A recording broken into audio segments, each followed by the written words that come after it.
Bonjour mes amis, hi guys, side by side for the first time, little face-to-face between the Sinn U50 SBS. So this one is the fully tegmented in black coating submarine steel version. I do have the bracelet as well, but I really prefer it on this parachute type strap, and also on the same type of strap we have the Tudor Black Bay ceramic case here, METAS certified master chronometer.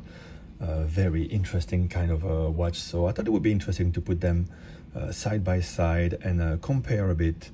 Maybe it will help a couple of you making a purchase decision.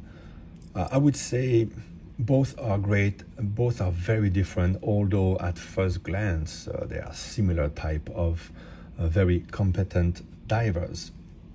Let's start with the Sinn, which I acquired not long ago. This is a limited edition of just 500 pieces with a beautiful gradient blue dial, which helps the watch look very small. What helps as well is the very thin profile, under 12 millimeter, which is what everybody loves. The U50 is the smaller version of the popular U1, and it retains 500 meters of water resistance. Super impressive. You have a flat crystal with air coating on both sides, so very easy to take pictures of this watch. The weight without the strap is only 74 grams. You have a 20 millimeter lug spacing. The watch is 41 millimeters at the slightly protruding bezel. The case is only 40 millimeter. The bezel has a very satisfying ratchet type of sound. It's very loud. It aligns almost perfectly, slightly to the left. There's a bit of play to it. I like the graduation, half seconds from 0 to 15, and the light blue graduations all the way around. You have superluminova everywhere, well applied, and luminova on the triangle here. So yes, 20 millimeter lug spacing helps it look very diminutive on the wrist, very small, and a great sort of Minecraft feel to the design of the hands and the indices. Of course, you have a date with the black background, which is great. The crown at 4 o'clock, also tegmented, it's a nice position to avoid being damaged. So it's proper tool watch with a crazy rating. I love the writing.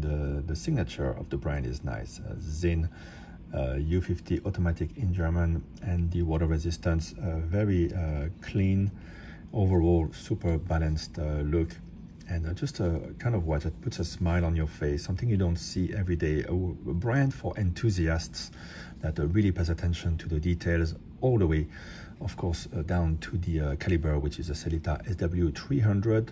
Not a big power reserve, but you can wear it if you wear it every day. It's not a problem. Of course, it's automatic, running at 4 Hertz, and has already anti-magnetic properties. Of course, the watch is made of submarine steel, very anti-corrosive, but also gives a lot of anti-magnetic properties to the watch.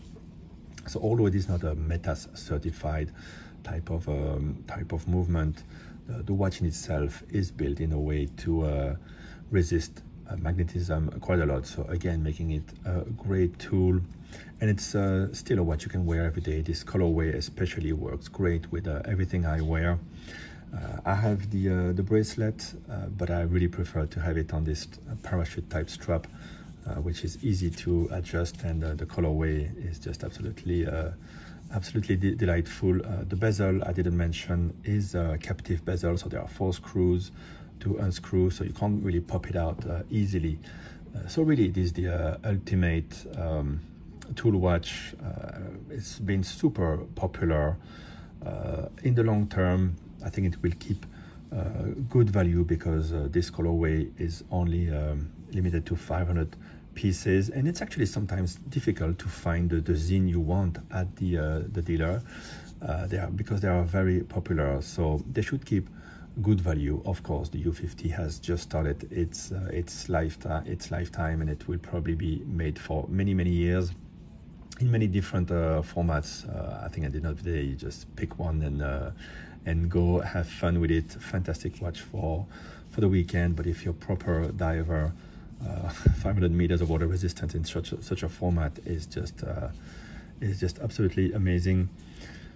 It is 6 grams lighter than the ceramic the ceramic Black Bay, if you would believe it. And the performance of the movement so far has been pretty good. Most people say it's regulated to +1. Mine runs more like +4, and I wear it all the time at night as well. So it's not that I put it down and in a position that would make it run a bit faster. So there you go. I think super exciting watch, and I love wearing it.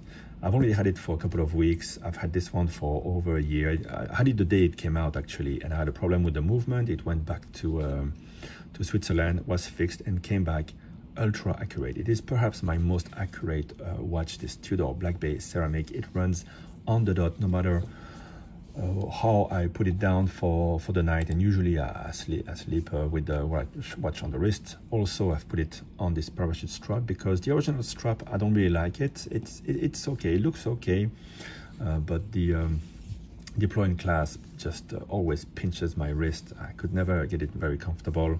I usually use it on the fabric type of NATO that comes with the watch. It's not really a NATO, it's like a single pass like this. And I think that's been looking great. But now I have this green parachute strap to add a bit of color. Sometimes black is a bit difficult to pair. There's never two blacks the same. It's a bit easier when you have a bit of color.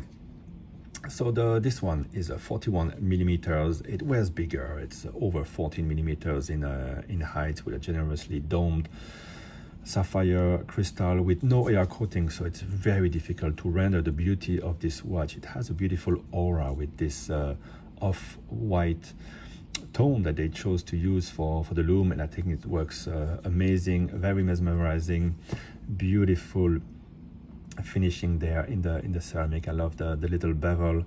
Overall, it feels a lot smaller than the steel versions, although it has the same type of format. So you have a ceramic, you have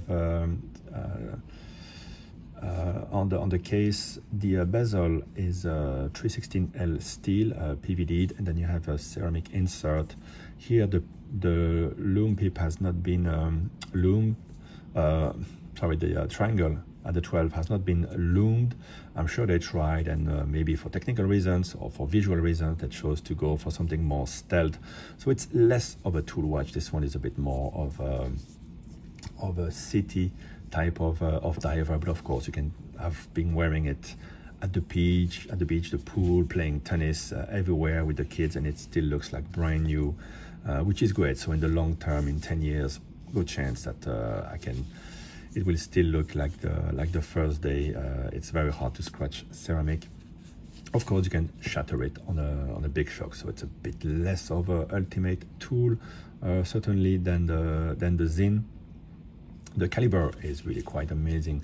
So the first METAS certification for outside of the Omega realm. This one is the 5602, MT5602 that we know well, but this one has been blacked out, and I think it looks really cool. So I love enjoying the view of this movement. As I said, ultra accurate, 70 hours of power reserve, pretty much totally anti-magnetic. Has really served me well since the early issue was solved. No date on this one, but you have a beautiful symmetry. The dial is very sober. They don't even mention the depth rating Black Bay master chronometer. I think it's cool. You have a bit more of a mishmash of identities here with the snowflakes, the rounded indices.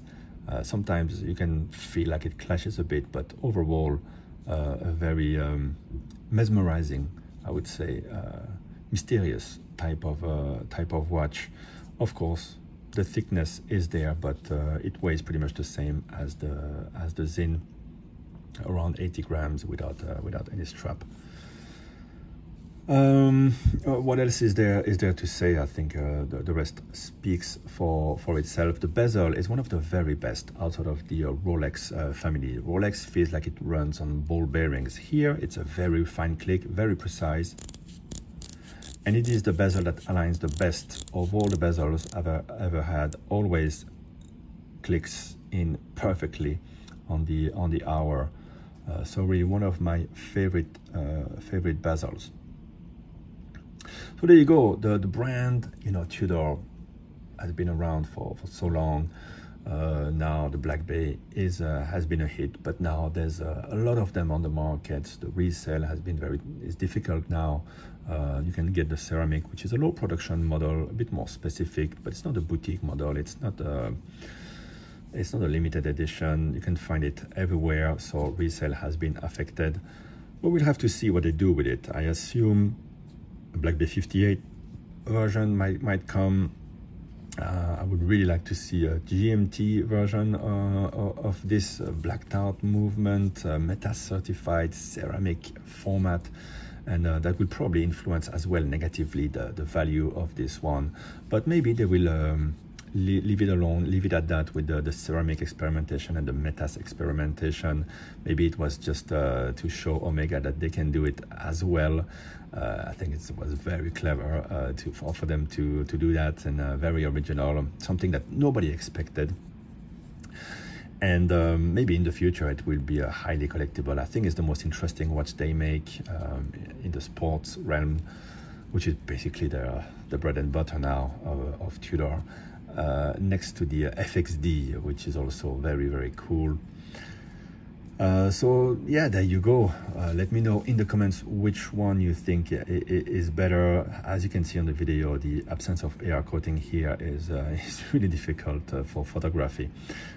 Which one do I prefer? Well, this one is the new baby, right? And it's just so much fun, so beautiful, so competent, and less played out, of course, than the Black Bay.